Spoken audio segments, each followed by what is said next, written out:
is Marcus Miller, your local realtor with Keller Williams out of the Kalamazoo Market Center. And I'm here today to give you the top things not to do when buying a home. First of all, you gotta know that if you out here doing wrong, it won't last forever.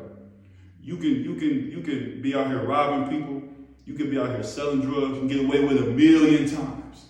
You get caught one time, they're gonna make up for that 1,000,000 times that you got away. And the risk ain't worth the reward.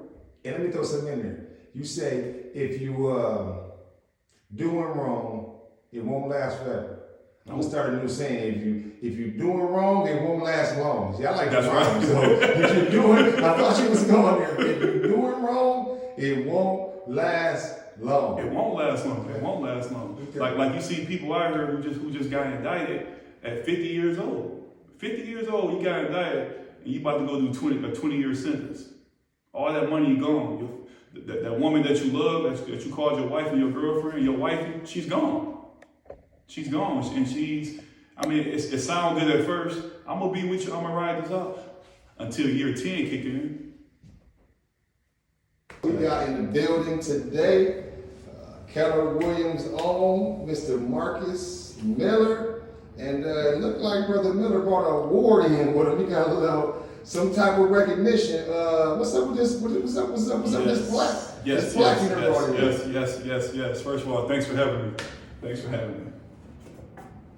Rookie of the Year for Keller Williams, Kalamazoo Market Center. Everywhere I go, I take this with me. So if you pull up, look in the house, you try to get in, I gotta take you around. You can't get in, you gotta get in the back seat, you can't get in the front seat. Facts, you got something right with you. You got the seal on there, so it's all the way official with the seal. So you say Rookie of the Year, Keller Williams, and you talked about a house, but some people don't know you and don't know what you do. So what's up with this Keller Williams? And if somebody want to get in the house, what you doing with house? What you plumbing? You siding? You roofing? What you doing, boy? I'm a realtor. I'm a realtor with Keller Williams. I've been doing it for over 1.5 years. Okay. Some people say that I'm a rookie, but I don't like to consider myself a rookie because I was schooled by some of the best people to ever do it. So when I did decide to become a realtor, I just took off. Okay. So some of that may be more than just the realtor piece, or is it all real estate that got you moving like that, or is that just kind of how you are, or did the real estate just put a battery in your back, or was that battery already there, I guess I'm asking? I was always a hustler. I sold Cutco knives, I sold Kirby vacuums, always had the hustle in me. You know what I'm saying? But sometimes it was just the wrong hustle. Okay. So what I had to do, I just had to flip it around. Got it. So what got you into the real estate field? I mean, what was it that kind of pushed you to want to be a realtor? I see you now, you ain't 18, 19, 20, right? Right. So it took some time for you to get into this market. So why now? You know, I know the market was good, it crashed, it's coming back up, it went up, came back down. So why now? Why 22, 23, 24, you decide to get into real estate? You know what, that's a very good question. My dreams as a kid was to grow up and be an NBA player. You know what I'm saying? But the odds of making it from being an NBA player is slim to none. I never had dreams of being a realtor. Never even thought about selling real estate a day in my life until about 2016. And like the question was, how did I come around it? It was like this. From 2012 to 2021, I was doing federal time for selling drugs. My case was conspiracy to distribute 500 more of grams of cocaine and cocaine base, right? So I went to prison, and when I say this, people think it's crazy. Prison was a blessing. It was a blessing. Besides me missing my kids grew up from 10 to 20, besides that, it was a blessing. I went inside my room one day and threw the towel up so my cellie wouldn't come in. I remember like it happened yesterday, I swear. I put the towel up, I looked in the mirror, and I didn't like what I seen. I seen a person that was hurting his community. I see a person that was selfish. I see a person that was a cheater. And when you look in the mirror, you can't lie to yourself. I can sit up here, Byron, and lie to you all day, but when you look in the mirror and yourself looking back at you, you can't lie to yourself. And I don't use the word can't, but in this instance, you cannot lie to yourself. So I had a real talk with myself in that mirror. And I didn't like what I seen because it was ugly.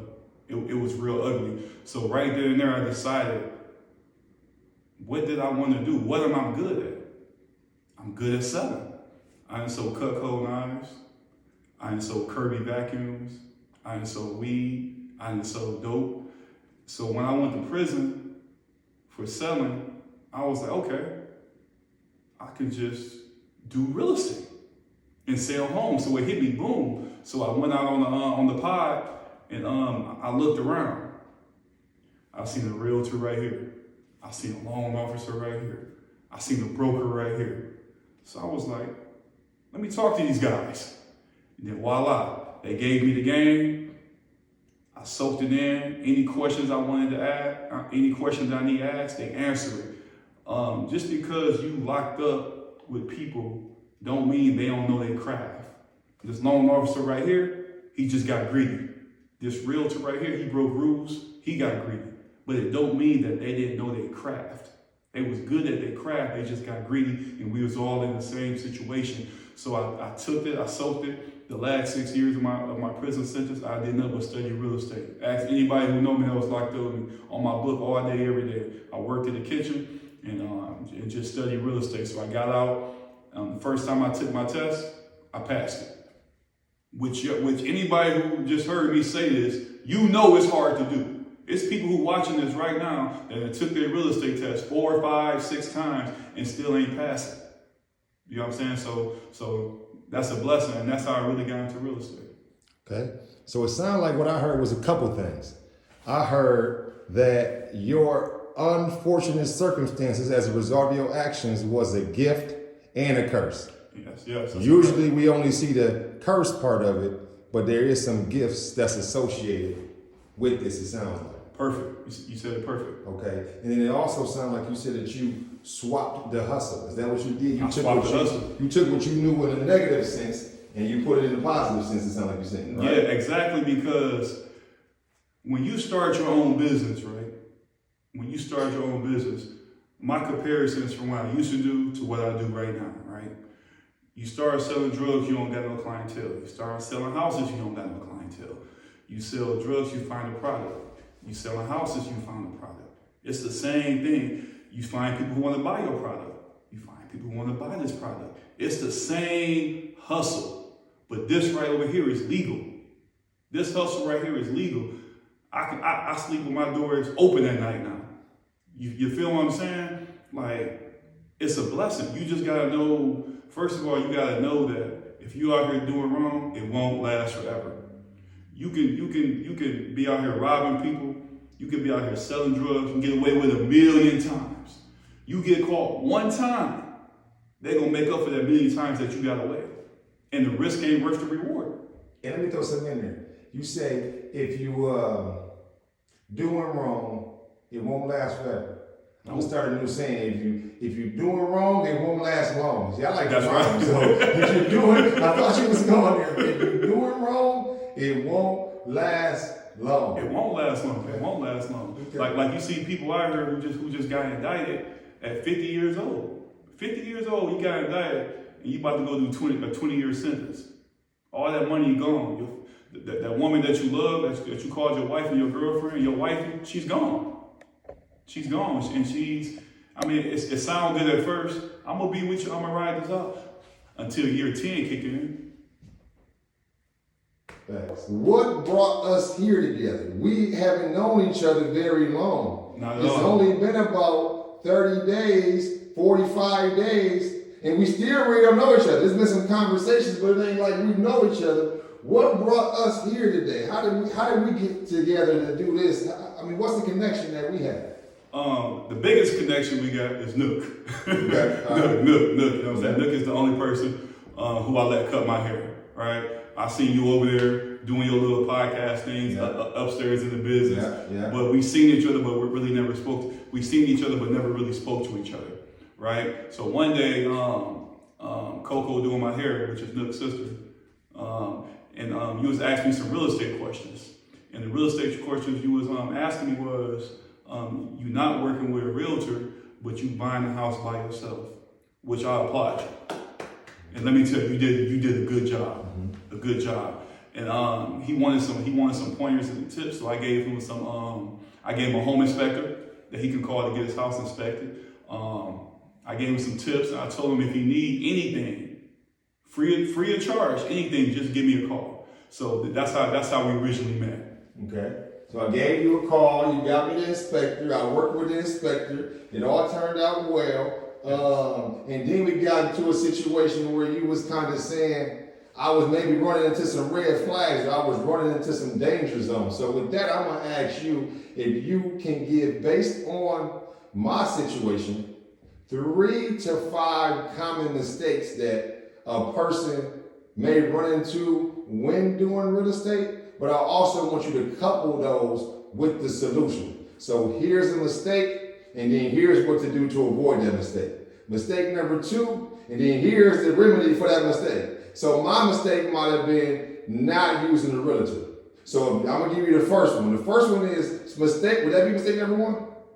Buying a house without a realtor. Can we say that, or we can't say that? We can definitely say that. Hold on. Without buying a house without a realtor, the solution for that is to call Brother Marcus Miller at what that was again? Area code 517-775-0511. So I'm gonna let you start with the number 1 common thing, number 1 mistake that you can run into, and I want you to segue back into that number how I just laid it out for you. I got you.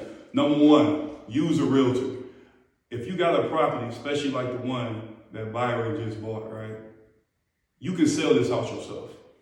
No ifs, ands, or buts about it. You don't need no help. But what you need help with is getting through the transaction, right? We do this every single day. I do this every single day, okay? Right now, I currently have 10 houses pending, under contract, about to close. And this is the beginning of March, right? So with that said, right, even though you can sell this house for yourself, you got to be able to understand contract law, right? Contract law, right? One of the mistakes that you made, which we talked about, of course, was he got a contract and it had no end date. No end date in the contract, so time is not of the essence, right? Time is not of the essence. You know what I'm saying? You close when you close. That was one of the mistakes. So if you think that you need a realtor, you can contact me, okay? And I'm genuine, okay? If you call me for advice, I'm not going to charge you. If you don't want to use me and want to use somebody else, I'm still content with that. I just want to make sure that you know what you're doing and ain't nobody trying to get down on you, okay? So Number 2. Number 2. Yeah. Number 2, what people like to. Number 2. People like to waive the home inspections, right? I totally disagree with that, right? Number 1, a home inspector in a home inspection is like when you buying a new car. It looks good on the outside. It looks real good on the outside. But guess what? Once the mechanic start checking it, he gonna find some stuff. And you may not be comfortable with it. You may not be comfortable with it, but imagine if you bought this car without getting it diagnosed and you found out something major was wrong with it. Ain't nothing wrong with getting a home inspection. But even if you're in a multiple offer situation, I would never waive the home inspection, okay? Let's just say you're in a multiple offer situation and you do want to waive the home inspection, and I advise you not to, right? What's a multiple offer situation? Okay, a multiple offer situation. Okay, say we got this house right here and everybody wants it. So you got 3 to 4 offers in on the table at one time, right? So you got buyer A, B, C, and D all want this offer. That's what you call a multiple offer situation, right? And if you are going to waive your home inspection, tell them that I'll waive the home inspection, but I won't ask you for no repairs if some is required. Then you still want to hold that right to walk away and get your earnest money deposit, which is similar to a security deposit. So it's ways that we know how to handle certain situations and still make sure you don't lose out at the same time. And what's number 3? Number 3 mistakes I see people make is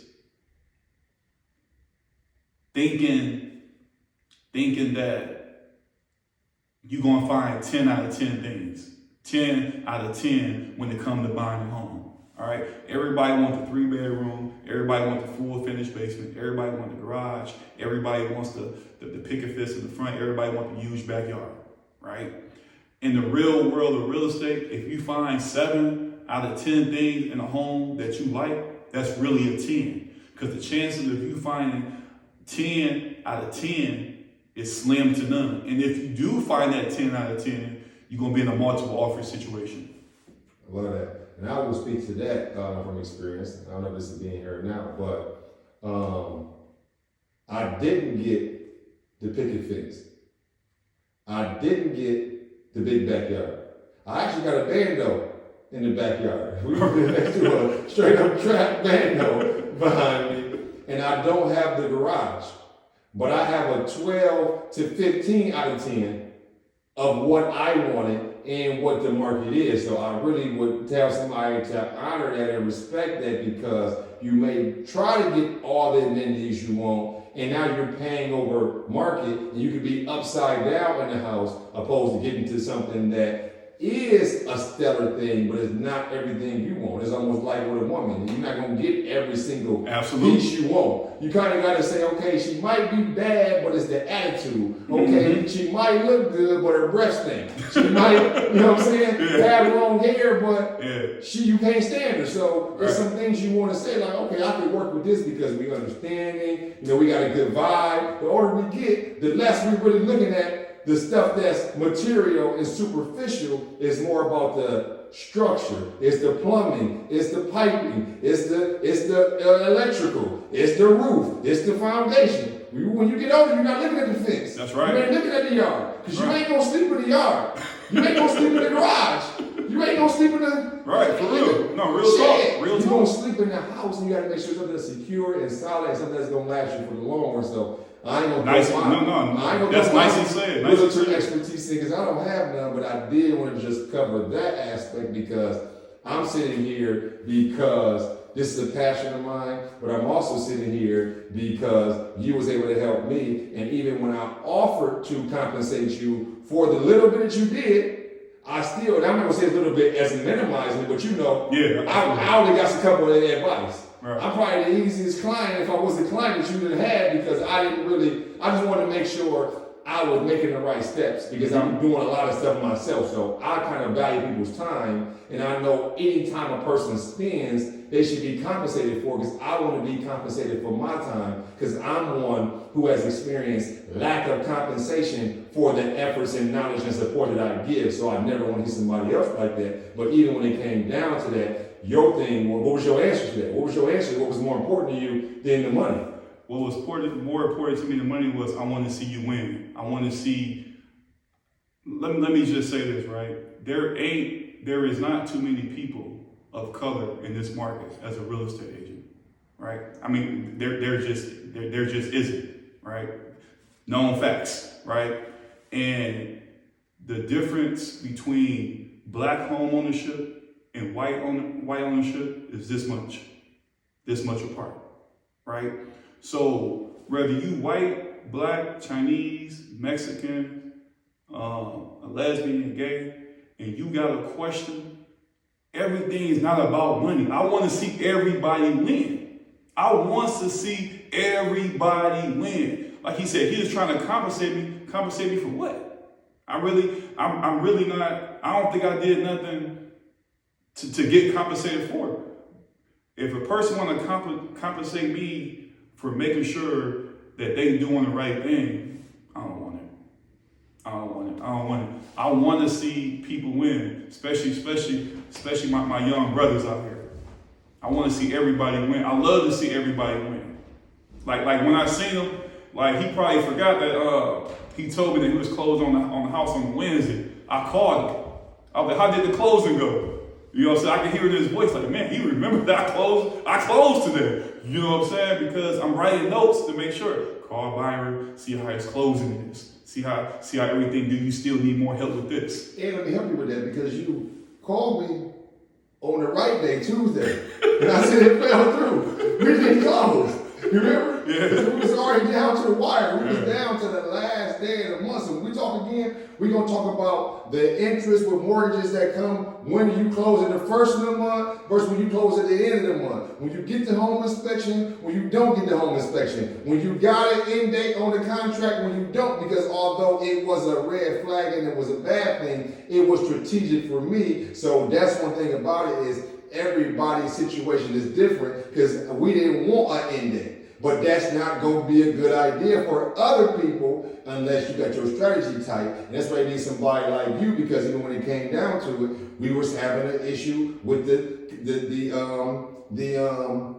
seller concession. Mm-hmm. And you said, well, make sure you use this terminology. It sounded like you stopped, took your time, went into your phone and found the note to make sure that you were telling me to say it right. And I can't say it didn't work because it didn't close before that. Right. I can't say it did work. I can't say it didn't work because but we didn't close. So when you gave me the information in the proper realtor terminology, that's what closed the deal. So I can say I could not close the deal until you took your time to stop and give me the exact verbiage I need to use in order to make that happen. Thank you. The final, I know I said I was going to give y'all 2 to 3, right? But I'm going to give you this bonus. Mistakes not to do when buying a house. And this is a big one. You go to your credit union and your bank every single day. Every single day. They know you by name. They know your little dog by name. They know your kids by names. But when it comes to buying a house, you gotta leave the personal stuff alone. Just because you go to a bank don't mean that bank is the best bank for you to get a mortgage. Right?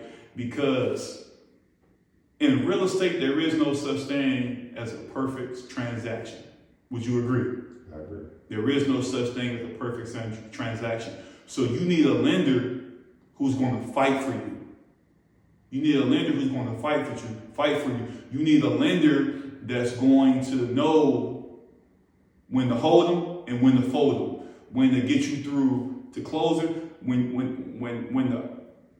the regular banks say that they can't do this loan because of this, I got a lender that can do it because of that, right? So don't think that you go to, I don't want to throw no names out, like you said, give free publicity, you know what I'm saying? But if you with a credit union or a bank, don't feel like you gotta go through them to get a home mortgage. That's not true. You should deal with a mortgage company.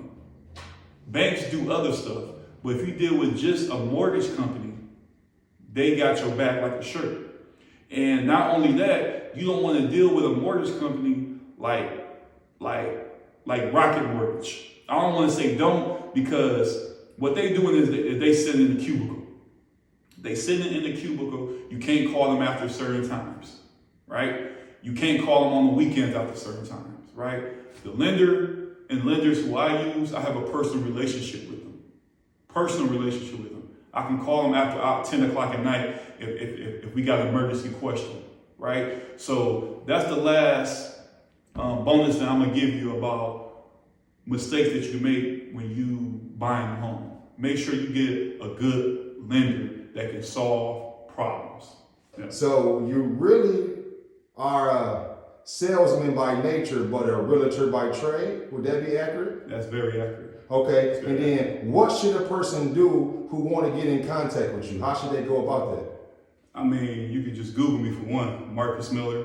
You can hit me up at marcusmiller@kw.com. You can hit me up at Marcus the Realtor, MARCUSDA Realtor.com. Or you can hit my email up at marcusmiller@kw.com. Or you can even give me a call direct, area code 517-775-0511. Okay. Without buying a house without a realtor, the solution for that is to call Brother Marcus Miller at what that was again? Area code 517-775-0511.